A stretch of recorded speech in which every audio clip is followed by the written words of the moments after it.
राधे राधे आप सभी को स्वागत है आपके अपने YouTube channel DSC tuition classes में। दोस्तों आज की इस वीडियो में क्लास 10 संस्कृत के बारे में पढ़ने वाले हैं। काफी बच्चों कह रहे थे कि सर हम सारे विषय को हैंडल तो कर लेते हैं लेकिन संस्कृत और इंग्लिश ये दोनों विषय में हमें बहुत ज्यादा दिक्कत होता है क्योंकि दोनों सब्जेक्ट जो है वो हम दोनों के विपरीत है।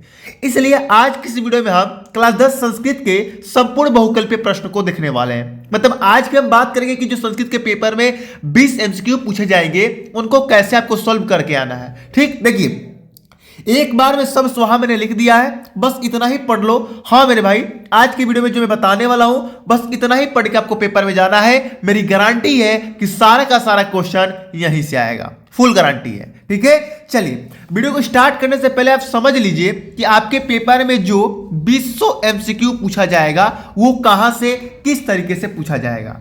तो ध्यान दीजिए, जैसे आपका हिंदी 2 भागों में बटा है, गद्य और पद, उसी प्रकार आपका संस्कृत 3 भागों में बटा है, गद्य, पद और कथा नाटक। ठीक, तो गद्य से 4 एमसीक्यू आएंगे, पद से 3 और कथा नाटक से कितने 3, टोटल मिला कितने हो जाएंगे 10।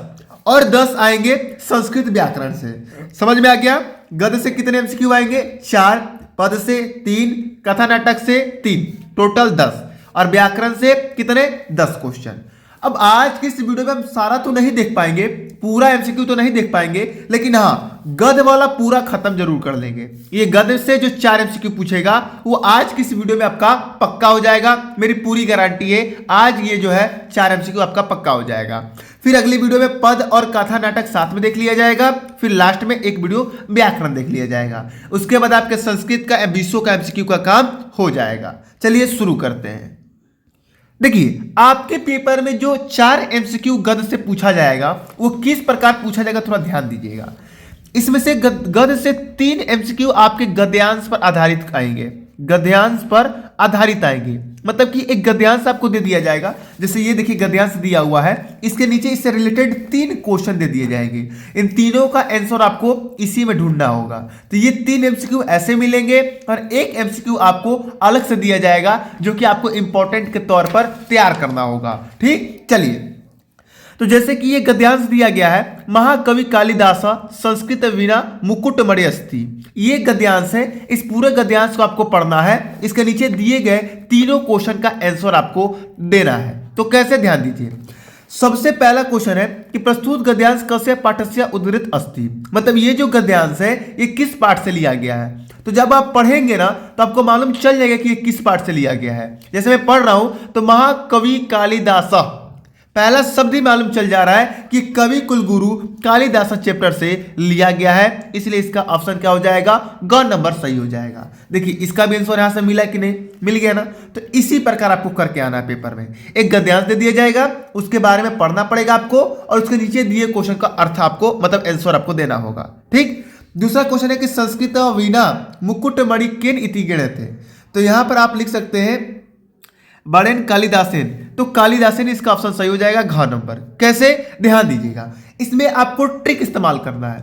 अगर ऑप्शन में जैसे ये चैप्टर कालिदास से लिया गया है और ऑप्शन में अगर कोई ऑप्शन कालिदास से रिलेटेड है तो वही सही होगा। जैसे इसमें कालिदास चैप्टर से ही लिया गया है तो पहला ऑप्शन में कालिदास था तो मैंने टिक लगा दिया, दूसरे में भी काली आया इसमें मैंने टिक लगा दिया। मतलब आपको रिलेटेड ढूंढना है, अगर मिले उसे टिक लगा दो। आप ऐसे करके आना है मेरे भाई। तैयार करने बैठे हो तो तैयार नहीं होगा, इसको ट्रिक से करके आना है आपको। पहला क्वेश्चन के आंसर आपको मालूम तो आप दोनों अपने आप कर लोगे क्योंकि आप अर्थ मिला के, शब्द मिला के कर सकते हो। ठीक, चलिए तीसरा क्वेश्चन है कि उक्त गद्यांश का शीर्षक है, मतलब ये जो गद्यांश है इसको किसने लिखा है। तो भैया देखो फिर से आ गया कवि कुलगुरु कालिदास। बस चैप्टर का नाम आप जान जाएंगे ना तो आराम से आप इन तीनों क्वेश्चन को कर लेंगे। अब चैप्टर का नाम आप कैसे जानेंगे, तो उसके लिए मेरे पास ट्रिक है जो कि मैं बहुत जल्द वीडियो बनाने वाला हूं उस पर। ठीक, बस आपको ये 3 एमसीक्यू इस प्रकार गद्यांश से मिलेगा, जिस गद्यांश को पढ़ के आपको इन तीनों का आंसर देना होगा। समझ गए? चलिए, तो ये तो भैया इंपॉर्टेंट नहीं आता है, ये तो जो पेपर बनाएगा वही जानता है कि वो कहां से दे देगा। तो आप काम कीजिएगा, वो ट्रिक वाला वीडियो जरूर देख लीजिएगा। ठीक, या ट्रिक वाला वीडियो ना भी देखिएगा तो आज मैंने जो तरीका बताया है उसका इस्तेमाल आप जरूर कीजिएगा। ठीक है ना। चलिए अब गद्य से बहुकल्पीय क्वेश्चन एक और आएगा, बोला था ना 4 आएगा, 3 तो गद्य पे आएगा गद पे गद्यांश मतलब, और एक ऐसे आएगा जो कि आपके चैप्टर से कहीं से उठा के दे दिया जाएगा। टोटल में यहाँ पर इंपॉर्टेंट आपको 14, हाँ 14 एमसीक्यू करा देता हूं, जहां से ये एक फंस जाएगा गारंटी के साथ। कालिदास से सर्वश्रेष्ठा नाट्य कृतिस्ति, तो इसका राइट ऑप्शन हो जाएगा ख अभिज्ञान शकुंतलम। ठीक, इसका ख नंबर ऑप्शन सही है। चलिए दूसरा क्वेश्चन देख लीजिए। दूसरा क्वेश्चन है हिंदुस्तान पत्र से संपादक कदस्ती अन्कलासने, मतलब कि टोटल मिला के आपको बता दें हम 14 एमसीक्यू है, और इसमें मैं कोशिश करूंगा कि आप 14 एमसीक्यू तैयार कर लीजिएगा। थोड़ा सा देख लीजिएगा, मैं जानता हूं याद करने में दिक्कत होगा, लेकिन मुझे भरोसा है कि आप देख के याद कर लोगे। ठीक, तो हिंदुस्तान पत्र से संपादक, हिंदुस्तान पत्रस्य के संपादक कौन माने जाते हैं? तो मदन मोहन मालवीय माने जाते हैं। इसका ख नंबर ऑप्शन सही हो जाएगा। ठीक, ज्योतिराव गोविंदराव इत्याश्वस्य पत्यंता की नाम, मतलब कि ज्योतिराव गोविंदराव की पत्नी का नाम क्या था? तो जीजाबाई, सावित्रीबाई, ज्योतिबाई या अपूर्वाबाई? तो सावित्रीबाई, यानी कि ख नंबर ऑप्शन सही हो जाएगा।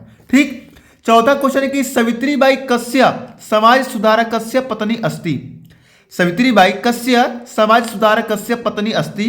तो इसका राइट ऑप्शन हो जाएगा ज्योतिराव गोविंदराव। ठीक, चौथा घ नंबर ऑप्शन सही। गुरु नानक देवस्य मृत्यु नामका, मतलब गुरु नानक देव का माता का नाम क्या था? त्रिपता देवी, हाँ तो त्रिपता देवी, क नंबर ऑप्शन सही हो जाएगा। बहुत आसान है, इसे आप याद कर सकते हो। ठीक, सिख धर्म से संपादक का अस्ति, सिख धर्म के संपादक कौन माने जाते हैं? तो गुरु नानक देव माने जाते हैं। का नंबर ऑप्शन सही हो जाएगा। गुरु नानक पितु नाम की, इनके पितु का नाम बताइए, पिता का नाम क्या है? तो कालू मेहता नाम है। का नंबर ऑप्शन सही हो जाएगा। ठीक है ना। चलिए 8 नंबर क्वेश्चन है कि मदन मोहन मालवीय जनक का अस्ति, शिव गुरु, मेहता कल्याणदास, ब्रजनाथ चतुर्वेदी या देवेंद्र? तो इसका हो जाएगा मदन मोहन महान मालवीय जनक का अस्ति, ब्रजनाथ चतुर्वेदी, मेहता कल्याणदास, ब्रजनाथ चतुर्वेदी या मेहता कल्याणदास। इस क्वेश्चन में थोड़ा सा मुझे डाउट है, तो उसके लिए क्षमा मांगता हूं। 1 मिनट, थोड़ा सा सॉरी, मुझे लगा था कि थोड़ा ऑप्शन यहाँ गलत है, लेकिन ऑप्शन सही है। इसका कौन नंबर ऑप्शन सही है? ब्रजनाथ चतुर्वेदी। ठीक, मदन मोहन मालवीय से जनक का अस्ति, तो ब्रजनाथ चतुर्वेदी। ठीक, चलिए अगला क्वेश्चन यानी कि 9 नंबर क्वेश्चन को देख लीजिए। 9 नंबर क्वेश्चन की लोकमान्य का कथित बाल गंगाधर तिलक, लाला लाजपत राय, छत्रपति शिवाजी, भगत सिंह? तो जब भी लोकमान्य रिलेटेड आए तो आपको पहला ऑप्शन बाल गंगाधर तिलक नहीं लगाना है। ठीक है ना। चलिए गीतांजलि कस्य रचना अस्ति, गीतांजलि का रचना कौन किया था? विश्व कवि रविंद्रस्य, कालिदास्य, मदन मोहन मालवीय ये भवभूते? तो आपका कौन नंबर ऑप्शन सही? विश्व कवि रविंद्रस्य। ठीक, चलिए 11 नंबर क्वेश्चन है कि रविंद्रस्य संगीत शैली केन नामना ख्याति लभते? तो इससे देखिए ऐसे सारे क्वेश्चन में कैसे किया जाता है। अब क्वेश्चन में रविंद्रस्य है, क्या इससे रिलेटेड कहीं ऑप्शन में आपको कोई शब्द दिखाई दे रहा है क्या? तो हाँ दिखाई दे रहा है, ग, इसलिए इसका राइट ऑप्शन क्या हो जाएगा? ग। समझ में आ रही है मेरी बात? ऐसे संस्कृत में ऐसे किया जाता है क्वेश्चन, ट्रिक से, शब्द को मिलाकर। यदि शब्द को मिला के करेंगे तो भैया गारंटी है कि आप कर लेंगे। ठीक है ना। चलिए शिव वीरस्य सेवक का रामेश्वर चंद्र, श्रीवीर सिंह, श्री दलवीर सिंह, श्री रघुवीर सिंह? तो श्री रघुवीर सिंह आपका घ नंबर ऑप्शन सही हो जाएगा। संस्कृत भाषा विश्वस्य सर्वासु भाषाणु अस्ति, तो ये पूरे विश्व का कैसा भाषा है? नवीनतमा यानी कि नया, या श्रेष्ठा यानी कि सबसे बढ़िया, या प्राचीनतमा? तो इसका ऑप्शन हो जाएगा प्राचीनतमा। ठीक, ग नंबर। चलिए लास्ट क्वेश्चन है कि लोकमान्य तिलकेन रचित गीताभाष्य से नाम कीमा? तो बताना है आपको यहाँ पर गीता गोविंद, गीता रहस्यम, गीता गृहम या यथार्थ गीता? तो इसका ऑप्शन क्या हो जाएगा सही? गीता रहस्यम, ख नंबर इसका ऑप्शन सही हो जाएगा। ठीक है ना।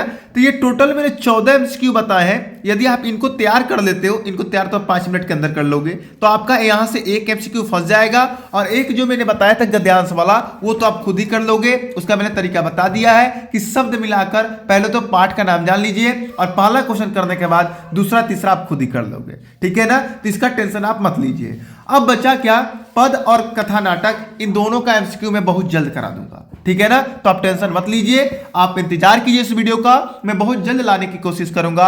और तैयारी इस चैनल पर जोरदार कराई जा रही है, बिल्कुल फ्री में। घर बैठे आप एग्जाम की तैयारी बिल्कुल बढ़िया से कर सकते हैं। देखिए समय बिल्कुल ना है, समय को ध्यान में रखते हुए मैं सारे विषय का सबसे पहले एमसीक्यू करा रहा हूं, जिसके बाद अति लघु, लघु उत्तरीय, दीर्घ उत्तरीय ऐसे कर करके मैं सारे टॉपिक को करा दूंगा। आपको टेंशन बिल्कुल नहीं लेना है।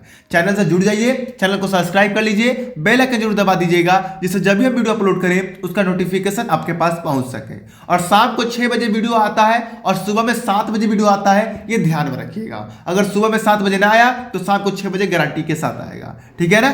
चलिए मिलते हैं कल न्यू वीडियो के साथ। जय हिंद, जय भारत।